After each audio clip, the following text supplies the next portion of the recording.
BPJS naik, drama baru jaminan kesehatan. Live streaming bisa Anda ikuti juga di kompas.tv/live. Kami membuka line telepon interaktif jika Anda ingin bertanya langsung atau menceritakan pengalaman Anda pada Dirut BPJS, Bapak Fahmi Idris. Nomor telepon yang kami buka adalah di 021 5350 406. 5350 406. Anda juga bisa memberikan pertanyaan via media sosial Kompas TV, Twitter, Facebook, dan Instagram. Cantumkan tagar Tanya Dirut BPJS. Pak Fahmi Idris, kita lanjutkan kembali. Ini ada pertanyaan dari mana tadi? Wendy Sukmajaya. Wendy Sukmajaya ini bertanya, Pak, Bapak apakah punya solusi lain selain menaikkan tarif? Kalau nanti digugat lagi, Mahkamah Agung maksudnya, dan kenaikan dibatalkan lagi, solusi apa yang menjadi alternatif Bapak? Ya kalau solusinya clear ya, kami sebagai penyelenggara, artinya operator penyelenggaraan kegiatan program ini memang sangat memahami kemudian mendukung penuh apa yang regulator putuskan ya dalam konteks Perpres baru ini ya, karena kita sama-sama mengkonstruksikan ini. Nah kalau ini kemudian pertanyaan kalau dibatalin Mbak lagi? Wendy atau Mas Wendy saya nggak tahu. Saya juga kurang tahu. Nah itu kita kembali ke ada regulasi yang mengatur bahwa kalau terjadi defisit 3 hal opsinya, karena menyangkut keseimbangan antara penerimaan pengeluaran. Satu, tadi saya sampaikan manfaat. Apakah masyarakat kemudian menerima manfaat ini kita rasionalkan? Oke, maksudnya dikurangin? Ya beberapa hal lah. Misalnya kami pernah menyampaikan kataraks misalnya. Waktu itu kami membuat peraturan, kemudian digugat juga, bahwa katarak visus penglihatan sekian yang bisa dioperasi. Kalau penglihatannya masih sebegini, itu tidak masuk jaminan. Ya. Tapi kalau mau operasi biaya sendiri misalnya. Itu yang pertama. Ini kan maksud Pak, biar saya perjelas sederhanakan. Jadi karena semuanya masuk BPJS, yang mestinya nggak perlu ada tindakan operasi kataraks, tapi semuanya jadi harus ada tindakan. Bukan tidak perlu, tindakan itu perlu, tapi sampai sebatas mana itu yang ditanggung BPJS. Ya. Mana Siapa yang menentukan itu? Siapa yang menentukan ini memang masih bisa ditanggung BPJS? Nah kalau udah ini nggak perlu lagi BPJS, siapa? Itu yang kita sampaikan KPK merekomendasikan tentang PNPK, Pedoman Nasional. Tidak perlu semuanya harus tentang praktek kedokteran. Ya sampai mana tahapan itu, ini disepakati dengan profesi, dilihat. Karena ini kan pertanyaannya Kementerian Kesehatan sekarang sudah memberikan standar itu belum Pak untuk BPJS? Karena ini kan menyangkut juga pemanfaatannya. Ya mungkin dilihat di ini KPK saja, berapa banyak KPK menyatakan yang belum dilakukan ya. Kami tidak akan mengkomentari lah soal itu ya.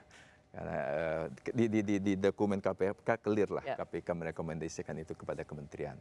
Itu satu sisi, satu kalau ini opsi yang diminta oleh Mas Wendy ya.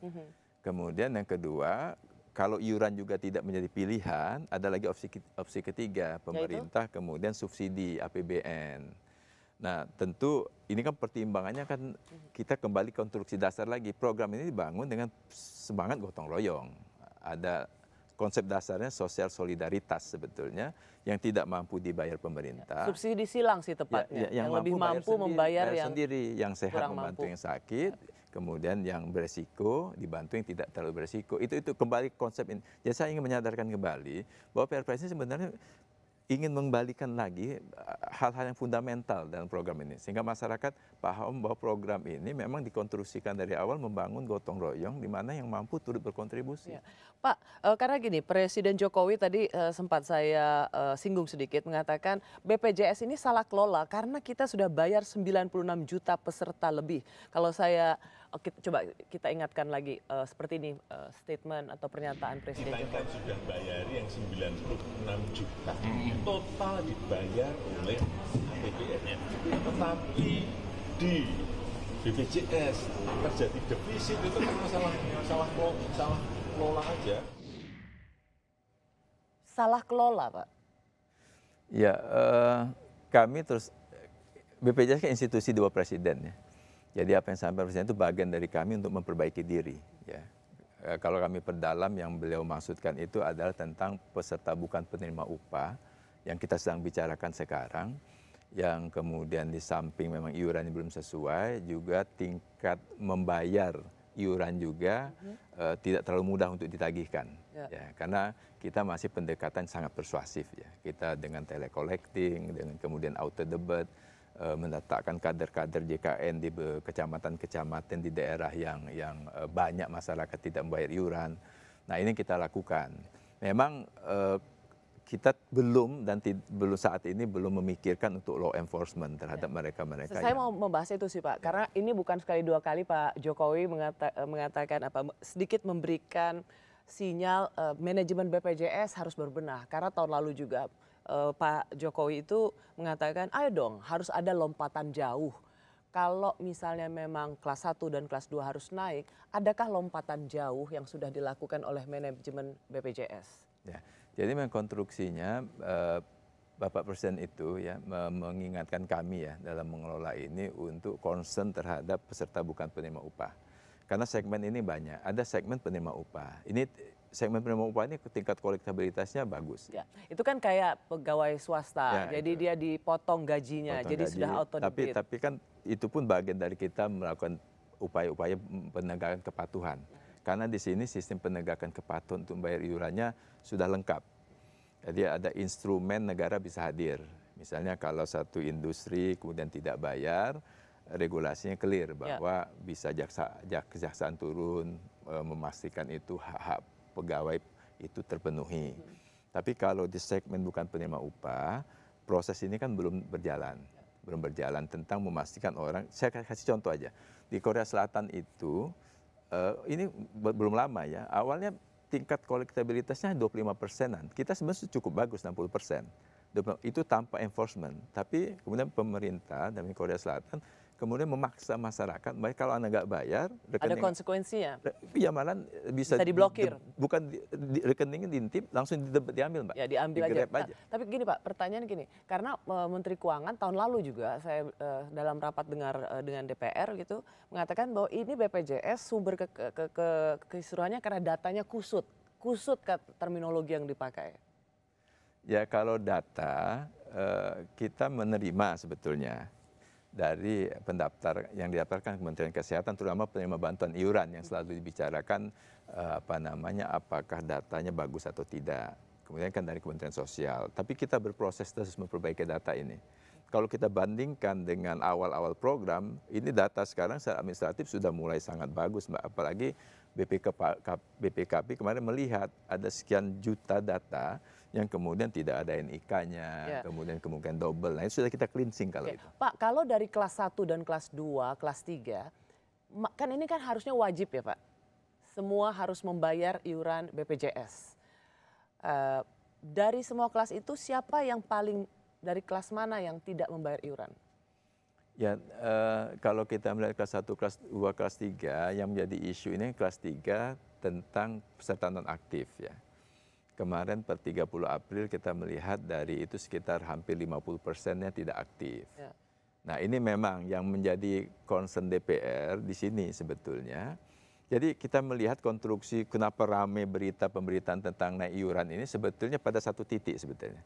Ada satu titik peserta bukan penerima upah atau peserta mandiri pekerjaan non formal kelas 3 yang kemudian ada yang non aktif, kemudian diasumsikan ini sebetulnya mungkin masyarakat miskin yang tidak mampu, yang tidak masuk dalam pendataan. Kenapa kemudian mereka mesti dibebani dengan iuran?